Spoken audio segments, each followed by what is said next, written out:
कार्यक्रम तारों तले जिंदगी। तारों तले जिंदगी इस सीरीज में हम आपके लिए लेकर आए हैं हिंदी साहित्य जगत की कुछ चर्चित कहानियों और उपन्यासों पर केंद्रित रेडियो नाट्य वाचन। आइए सुनते हैं मुंशी प्रेमचंद की कहानियों का रेडियो नाट्य वाचन। वाचन स्वर और प्रस्तुति काजल सूरी की है।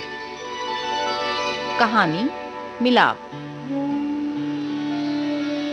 लाला ज्ञानचंद बैठे हुए हिसाब किताब जांच रहे थे। उनके सुपुत्र बाबू नानक चंद आए और बोले, दादा अब यहाँ पड़े पड़े जी उगता गया। आपकी आज्ञा हो तो मैं सैर को निकल जाऊं, 2-1 महीने में लौट आऊंगा। नानक चंद बहुत सुशील और सुंदर नवयुवक था। ज्ञानचंद ने उनकी तरफ तीखी निगाह से देखा और बोले, क्यों, क्या यहाँ तुम्हारे लिए कुछ कम दिलचस्पियां हैं? ज्ञानचंद ने बेटे को सीधे रास्ते पर लाने की बहुत कोशिश की, मगर सफल ना हुए। नानकचंद की संगति अच्छी न थी। उन्हें नानकचंद का ये नया प्रस्ताव क्यों पसंद आने लगा? लेकिन नानकचंद उनके स्वभाव से परिचित था। बेधड़क बोला, अब यहाँ जी नहीं लगता। कश्मीर की बहुत तारीफ सुनी है, अब वहीं जाने को सोचता हूँ। ज्ञानचंद, बेहतर है तशरीफ ले जाइए। नानकचंद, रुपए तो दिलवाइए, इस वक्त 500 रुपए की सख्त जरूरत है। ज्ञानचंद, ऐसी फजूल बातों का मुझसे जिक्र ना किया करो, मैं तुमको बार बार समझा चुका हूँ। नानकचंद ने जिद करनी शुरू कर दी और लाला इनकार करते रहे। यहाँ तक कि नानकचंद झुंझला कर बोले, अच्छा कुछ मत दीजिए, मैं यूं ही चला जाऊंगा। ज्ञानचंद ने कलेजा मजबूत करके कहा, बेशक तुम ऐसे ही हिम्मतवार हो, वहां तो तुम्हारे भाई बंद बैठे हुए हैं ना। नानकचंद, अब मुझे किसी की परवाह नहीं, आपका रुपया आपको मुबारक। नानकचंद की ये चाल कभी पट नहीं पड़ती थी। अकेला लड़का था। बूढ़े लाला साहब ढीले पड़ गए। रुपया दिया, खुशामद की और उसी दिन नानकचंद कश्मीर की सैर के लिए रवाना हो गया। मगर नानकचंद यहां से अकेला न चला। पड़ोस में बाबू रामदास रहते थे। बेचारे सीधे साधे आदमी थे। सुबह को दफ्तर जाते और शाम को आते, और इस बीच नानकचंद उनकी बेवा लड़की से मोहब्बत के इशारे किया करता था। यहाँ तक कि अभागी ललिता उसके जाल में आ फंसी और भाग जाने के मंसूबे बने। आधी रात का वक्त था। ललिता एक साड़ी पहने अपनी चारपाई पर करवटें बदल रही थी। जेवरों को उतार कर उसने एक संदूकचे में रख दिया और उसके दिल में इस वक्त तरह तरह के ख्याल दौड़ रहे थे और कलेजा जोर जोर से धड़क रहा था। नानकचंद की तरफ से उसे बेवफाई का जरा भी गुमान नहीं था। रामदास बेसुध सो रहे थे। इतने में कुंडी खटकी। ललिता एकदम से उठ खड़ी हुई। उसने जेवरों का संदूकचा उठा लिया और दबे पांव दहलीज में आकर उसने कुंडी खोल दी। बाहर बग्घी तैयार थी। नानकचंद और ललिता दोनों उस पर जा बैठे।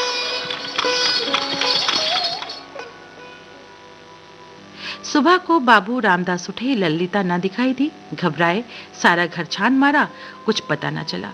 बाहर की कुंडी खुली देखी, बग्घी के निशान नजर आए। सर पीट कर बैठ गए, मगर अपने दिल का दर्द किससे कहते।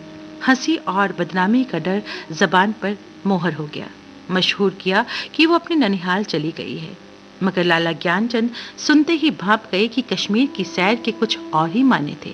धीरे धीरे ये बात सारे मोहल्ले में फैल गई। यहाँ तक कि बाबू रामदास ने शर्म के मारे आत्महत्या कर ली। नानकचंद कश्मीर का इरादा छोड़कर कलकत्ते जा पहुंचा। जो कुछ भी जमा पूंजी थी वो 2 महीने में खर्च हो गई। ललिता के गहनों पर नौबत आई, लेकिन नानकचंद में इतनी शराफत बाकी थी। दिल मजबूत करके अपने पिता को खत लिखा, मोहब्बत को गालियां दी और यकीन दिलाया कि अब आपके पैर चूमने के लिए जी बेकरार है, कुछ खर्च भेजिए। लाला साहब ने वो खत पढ़ा। तस्कीन हो गई कि चलो जिंदा है और खैरियत से है। रुपया रवाना कर दिया। जवाब में उन्होंने लिखा, जो कुछ भी तुम्हारी किस्मत में था वो हुआ। अभी इधर आने का इरादा मत करो, बहुत बदनाम हो रहे हो। तुम्हारी वजह से मुझे भी बिरादरी से नाता तोड़ना पड़ेगा। इस तूफान को उतर जाने दो, तुम्हें खर्च की तकलीफ ना होगी। मगर इस औरत की बाह पकड़ी है तो उसका निभा करना, उसे अपनी ब्याहता स्त्री समझो। नानक चंद के दिल पर से चिंता का बोझ उतर गया। बनारस से हर महीने पैसे आने लगे। इधर ललिता की कोशिशों ने भी उसके दिल को खींचा और तबीयत में स्थिरता और कुछ संयम आ चला। इस तरह कलकत्ता में उसने 3 साल काटे। इस बीच उसे एक प्यारी लड़की का बाप बनने का सौभाग्य हुआ, जिसका नाम उसने कमला रखा। इधर लाला ज्ञानचंद का स्वर्गवास हो गया और ज्यों ही यह खबर नानक चंद को मिली, वो ललिता के पास जाकर रोने लगा। उसे अब ये फिक्र सवार हुई कि चलकर बनारस में अपनी जायदाद का कुछ इंतजाम करना चाहिए, वरना सारा कारोबार धूल में मिल जाएगा। लेकिन ललिता का क्या करूं? अगर इसीलिए वहां चलता हूं तो 3 साल की पुरानी घटनाएं ताजा हो जाएंगी। और फिर एक हलचल पैदा हुई। ललिता से नानक चंद को अब वो मोहब्बत न थी जिसमें दर्द होता है और बेचैनी रहती है।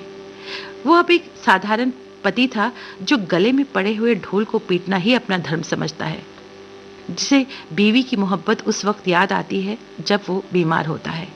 नानक चंद अब मजबूत इरादे के साथ सोचने लगा कि यहां से क्यों कर भागूं। अगर इजाजत लेकर जाता हूं तो 2-4 दिन में सारा पर्दा फाश हो जाएगा, और अगर हीला किए जाता हूं तो ललिता बनारस में मेरे सर पर सवार होगी। कोई ऐसी तरकीब निकालूं कि इन सब से मुक्ति मिले। सोचते सोचते एक तदबीर सूझी। वहां एक दिन शाम को दरिया की सैर का बहाना करके चला गया। रात को घर न आया। दूसरे दिन सुबह एक चौकीदार ललिता के पास आया और उसे थाने में ले गया। ललिता हैरान थी कि माजरा क्या है। वहां जाकर जो उसने देखा तो उसकी आंखों के सामने अंधेरा छा गया। नानक चंद के कपड़े खून में तरबतर थे। उसकी वही सुनहरी घड़ी, वही खूबसूरत छतरी, वही रेशमी साफा, सब कुछ वहां मौजूद था। जेब में उसके नाम के छपे हुए कार्ड थे। कोई संदेह ना हुआ कि नानक चंद को किसी ने मार डाला है। और उधर बनारस में नानक चंद की शादी रचाई जा रही थी। लाला नानक चंद की शादी एक रईस घराने में हुई और तब धीरे धीरे वही पुराने उठने बैठने वाले आने लगे और फिर वही मजलिसें जमने लगी। नवेली बहू घर में कुड़-कुड़ कर मर गई। अब दूसरी शादी हुई, लेकिन इस स्त्री में भी नानक चंद को कोई आकर्षण न था। इसका भी वही हाल हुआ। 3 साल में वो भी चल बसी। अब तीसरी शादी हुई। ये औरत बहुत सुंदर थी, खूबसूरत आभूषणों से सुसज्जित। उसने नानक चंद के दिल में जगह कर ली। एक बच्चा भी हुआ, लेकिन बीमारी के कारण उसकी वो स्त्री भी मरी और 3 बरस का प्यारा लड़का भी चला गया और दिल पर ऐसा दाग छोड़ गया जिसका कोई मरहम नहीं था। इन सदमों ने नानक चंद के दिल में मरे हुए इंसान को जगा दिया और वो सोचने लगा कि ईश्वर ने मुझे मेरे पापों की सजा दी है। धीरे धीरे ये ख्याल उसके दिल में मजबूत होने लगा। मैंने उस मासूम औरत पर कैसा जुल्म किया, कैसी बेरहमी की, ये उसी का दंड है। ये सोचते सोचते ललिता की मासूम तस्वीर उसकी आंखों के सामने आ जाती और अपनी बेटी कमला की भी। मालूम नहीं दोनों मर गई या जिंदा है। अफसोस, ऐसी बेकसी की हालत में छोड़कर मैंने उनकी सुध तक नहीं ली। उस नेक नामी पर धिक्कार है जिसके लिए ऐसी निर्दयता की कीमत देनी पड़ी। यह ख्याल आखिर उसके दिल पर बुरी तरह बैठा और एक दिन वो कलकत्ता के लिए रवाना हो गया। सुबह का वक्त था। वो कलकत्ता पहुंचा और अपने उसी पुराने घर को चला। सारा शहर कुछ से कुछ हो चला था। बहुत तलाश के बाद उसे अपना पुराना घर नजर आया। उसके दिल में जोर से धड़कन होने लगी और भावनाओं में हलचल पैदा हो गई। उसने एक पड़ोसी से पूछा, इस मकान में कौन रहता है? बूढ़ा बंगाली था। बोला, हम ये नहीं कह सकता कौन है कौन नहीं, इतना बड़ा मुल्क है, कौन किसको जानता है। हाँ, एक लड़की और उसका बूढ़ा माँ, 2 औरत रहता है, विधवा है, कपड़े की सिलाई का काम करता है। जब से उसका आदमी मर गया तब से यही काम करके अपना पेट पालता है। इतने में दरवाजा खुला। एक 13-14 साल की सुंदर लड़की किताब लिए बाहर निकली। नानक चंद पहचान गया कि ये उसकी बेटी, उसकी कमला है। उसकी आंखों से आंसू आए। जी चाहा कि उस लड़की को छाती से लगा ले। आवाज को संभाल कर बोला, बेटी, जाकर अपनी अम्मा को कह दो कि बनारस से एक आदमी आया है। लड़की अंदर गई। थोड़ी देर में ललिता दरवाजे पर आई। नानक चंद ने उसे देखा और एक बड़ी सांस ली और वो रोने लगा। ललिता ने घूंघट की आड़ से देखा और वो आश्चर्य के सागर में डूब गई। ललिता को इस बात की जरा भी चेतना न थी कि वो उस व्यक्ति के सामने खड़ी है जो एक जमाना हुआ मर चुका, वरना शायद वो चीख कर भागती। उस पर एक सपने की सी हालत छाई हुई थी। मगर जब नानक चंद ने उसे सीने से लगाकर कहा, ललिता, अब तुमको अकेले ना रहना पड़ेगा, तुम्हें इन आंखों की पुतली बनाकर रखूंगा।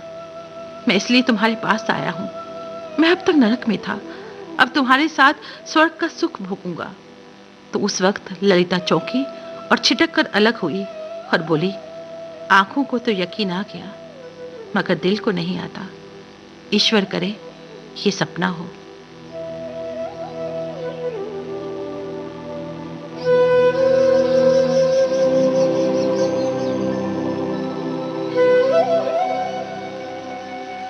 कहानी मिलाप। तारों तले जिंदगी इस सीरीज में अभी आप सुन रहे थे मुंशी प्रेमचंद की कहानियों पर आधारित रेडियो नाट्य वाचन स्वर और प्रस्तुति काजल सूरी की थी।